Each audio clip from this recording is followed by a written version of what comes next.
À quelques kilomètres de Bain-les-Bains, une jeune entreprise spécialisée dans les lunettes en bois, les longboards et les vélos en bambou s'active. Lancée il y a un peu plus d'un an maintenant, Inbo a gagné depuis en notoriété dans le milieu du Made in France. De concours en salon, leur entreprise plaît et s'ils en sont là aujourd'hui, c'est en partie grâce à leur structure avantageuse, la couveuse, un dispositif d'accompagnement à la création d'entreprises qui leur a entre autres permis de combler quelques lacunes.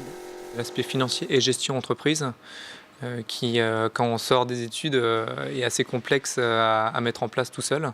Et du coup, eux, ils nous apportent cette aide, donc de vraiment comprendre dans l'ensemble le business plan d'une entreprise, qu'est-ce qu'on doit sortir pour vivre, quel est notre chiffre d'affaires, etc. Donc ça, c'est vraiment un accompagnement qui est extrêmement intéressant et important pour nous.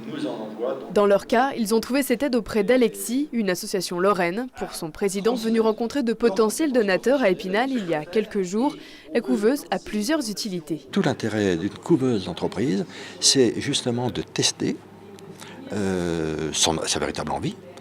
D'une part, son envie personnelle, c'est aussi tester que son projet commercial ou artisanal est viable, et seulement à partir de ce moment-là, si le test est concluant, de passer à l'acte de la création, de la vraie création. Alors qu'autrement, quand on se trompe, ça laisse des séquelles. Des séquelles principalement financières auxquelles les jeunes entrepreneurs d'Inbo sont protégés encore quelques mois. Donc on a une première année où on a vraiment développé les produits, on a fait de la communication assez générale. Et on a cette deuxième année où on va travailler sur l'aspect commercialisation du produit.